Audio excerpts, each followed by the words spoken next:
Hey, good morning, good afternoon, class. How are you? Hope that you guys had a good day, good morning, and a good night. All right, so let's get back to it here. So the first problem here is surface area. And if you remember, when we find surface area, we need to find the area of each rectangle or square. In this case, it's a rectangular, three-dimensional rectangular shape. So let's do the side piece here. So the formula is length times width or base times height of a rectangle. And this is a rectangle. So this is a 4 by 5 or a 5 by 4. So that would be 20. And would you guys agree that if this side is 20, right? Well, this side mirrors it, right? So that would be 20. So that would be 40, right? Okay. And now let's do the front. So this is a 12 by, there's no number here, but if you look, this number mirrors this, meaning this line, mirrors this line. So 4 and 4. So that would be 12 times 4, right? Which would be 48. And if you guys say that the front piece here is 48, right? Then the back piece mirrors it, so that's got to be 48. Simple enough, so we just double that. 16, and that's 96, okay? And so now we'd have to do the bottom piece, which is right here, and that's a 12 by 5. So you get a 12 by 5, which is 60, and if the bottom is 60, then the top of it's 60, and that gives you 120. And then so you take 120 plus 96 plus 40, and then you'd get your answer. So that's how you find surface area. All right, we're gonna learn something new here.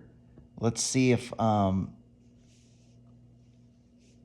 don't know, maybe Mr. T did go over this or not, but if not, pay attention here, okay, because it could be something new. We're gonna find the volume of a triangular prism, okay?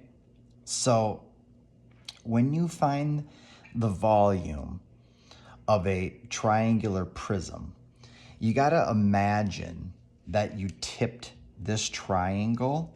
See how it's laying on the rectangular shape right now? See how that's laying on the floor? Tip it up so the triangle's at the bottom and then this triangle's at the top, so it looks like a tower, okay? If you can imagine that, okay?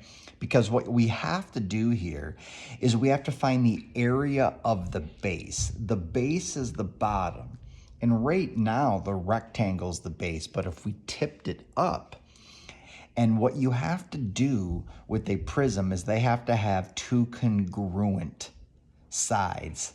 So if right now, the way this is laying, see the rectangle? There isn't another rectangle on the other side. So you can't have this as its base.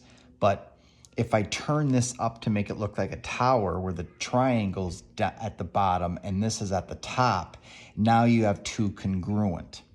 So if you have to find the area of the base and the base happens to be a triangle, well, the formula is 1/2 times base times height.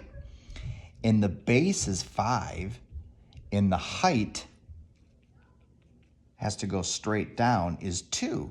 And 5 times 2 is 10, right? And then it would look like that, and half of 10 is 5, right? And then the height is this right here, because if it's tipped up, going up would be 12. And so the volume of this prism is 60, okay? All right, so now what we're gonna do is look at the same problem, but written in words. All right, so let me read this to you, okay? Let me get the camera where it needs to be here. Okay. All right, just let me get this just situated just right. Okay, so it says find the height of a triangular prism that has a volume of 120 inches cubed and whose triangular base has a length of 4 inches and a width of 6 inches. What is the height? Oh man, so that's a lot to take in there. So remember, and when you read a word problem, you got to be a detective. You have to find the clues to help you solve this. We're either going to add it, subtract it, multiply it, or divide it, right? Well, the first thing is that it's a triangular prism. So why don't you guys do this with me here, okay? And let's make one. So get out a paper and draw a triangle like this, okay? Pretty simple, right? And then kind of go up here and draw another triangle like that. Okay, it doesn't have to be perfect, obviously. And then we just connect the tops. And then this side and this side. Okay? Now you just made a triangular prism. Pretty cool. Okay? And it says that the volume is 120. So this whole thing we know equals 120. And they say the triangular base has a length, okay, of 4 inches and a width of 6. What is the height? So here is the length and here is the width. We need to figure out the height. So let's put in our numbers. So it has a length of 4 and a width of 6, right?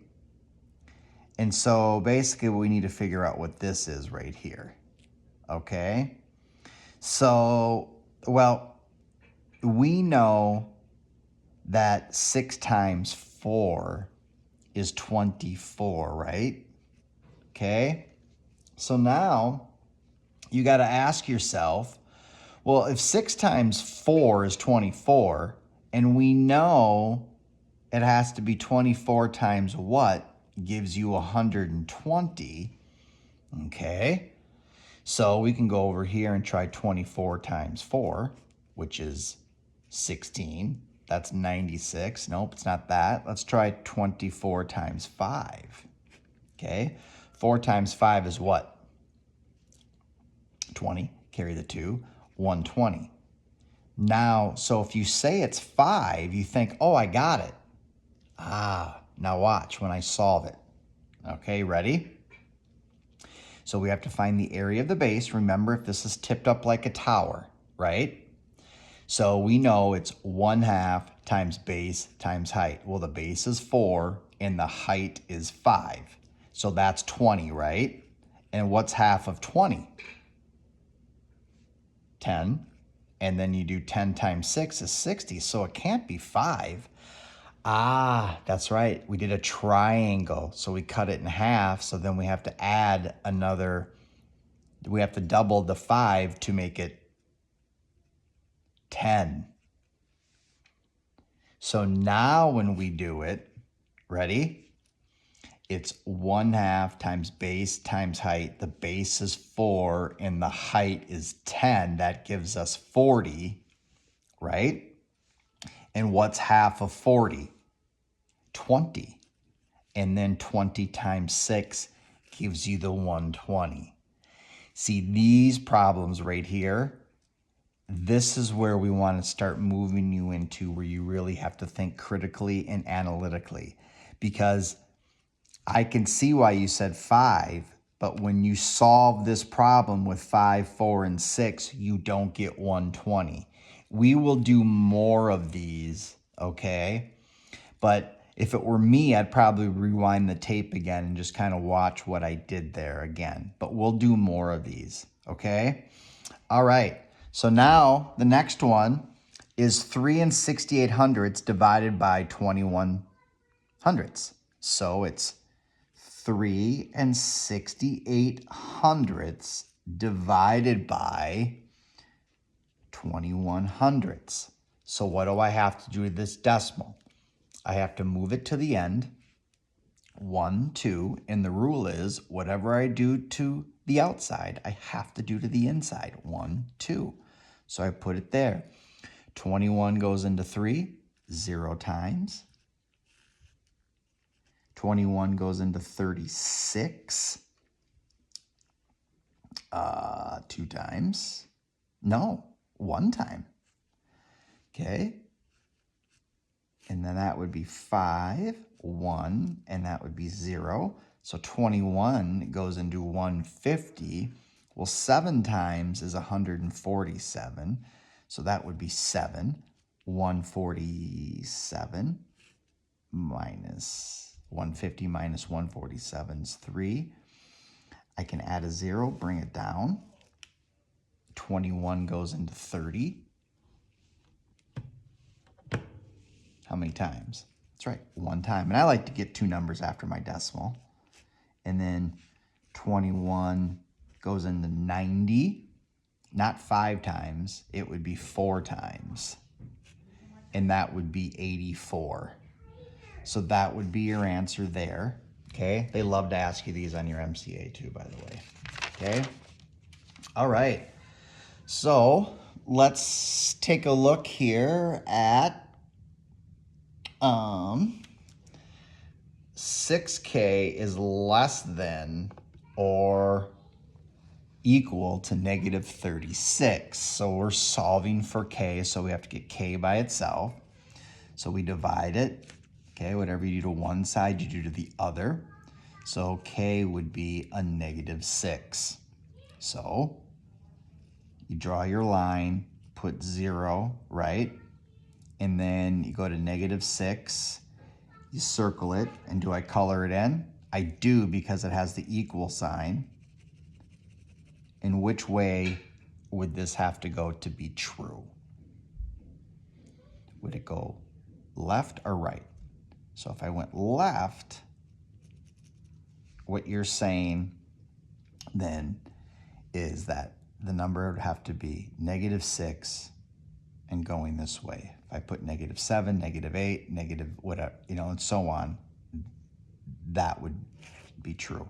So that's correct. Round to the nearest thousandths. So you have to find the thousands place, the tenths, the hundredths, the thousandths, and then you go to its neighbor, right? And if it's 5 or more, add 1 more, 4 or less, let it rest. So this is 5 or more, so this turns into a what? That's right, it turns into a 5. Okay? And then absolute value, the absolute value of 8 is 8, okay?